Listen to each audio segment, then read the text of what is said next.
வணக்கம் வாடிகளே, வீடு வீட்டு சந்தை வாடிக்கை அனைவருக்கும் மாலை வணக்கம். இன்னைக்கு நம்ம கொண்டு இருக்க சைட்டு பார்த்தீங்கன்னா பிரம்மாண்டமா திருச்சி மதுரை என்ஹெச்ல பஞ்சப்பூர் பஸ் ஸ்டாண்ட் ஓப்பன் பண்ணியாச்சு.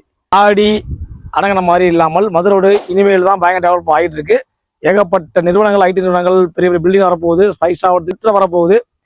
இந்த இடத்துல நம்ம கொண்டு இருக்க மனைப்பிரி பார்த்தீங்கன்னாக்க right time invest to right சிட்டியில பார்த்தீங்க அப்படின்னாக்க நம்ம திருச்சி மதுரை என்ஹெச்ல பஞ்சப்பூர்ல கரெக்டாக ஒரு 5 மினிட்ஸ் டிராவல் டைம்ல அஸ்வமித்ரா புற்றுநோய் ஹாஸ்பிட்டல் பிரம்மாண்ட ஹாஸ்பிட்டல் என்ஹெச் அமைஞ்சிருக்கு. அதை ஒட்டினாப்லேயே உள்ள ரோட்ல வந்தீங்க அப்படின்னா இனாமாத்தூர் போகிற ரோட்ல கரெக்டாக 1.3 கிலோமீட்டர்ல அமைஞ்சிருக்கு. இந்த மனைப்பிரியை பார்த்துட்டீங்க. டோட்டல் மலைகள் பார்த்துக்கிட்டீங்க அப்படின்னாக்க 126 மனைகள் இருக்கு. 126 மனைகளில் இன்னொரு 57 மனைகளுமே இருக்கு. சைட்டை ஃபுல்லாக ஒரு பார்த்துருங்க. அகலமான தார்ச்சாலை, ஒரு மனைக்கும் பார்த்தீங்கன்னாக்க அருகக்கூடிய மரங்கள் கொடுத்துருக்கோம். 126 மனைகள் கொண்ட மனைப்பிரிவு, பிரம்மாண்ட மனைப்பிரிவு, திருச்சி மாவட்டம் ஸ்ரீரங்கம் தாலுகா, பத்திரப்பதிவு கே சாத்தனூர் KK நகர்ல பண்ணி கொடுத்துட்டு இருக்கோம். இந்த மனைப்பிரியை பார்க்கணும், மனையை நம்ம சொந்த மனை ஆக்கி கொள்ளணும் அப்படின்னாக்க ஒரு மிஸ் கால் கொடுங்க. எங்க டீம் உங்களுக்கு டீட்டெயில் ஷேர் பண்ணுவாங்க.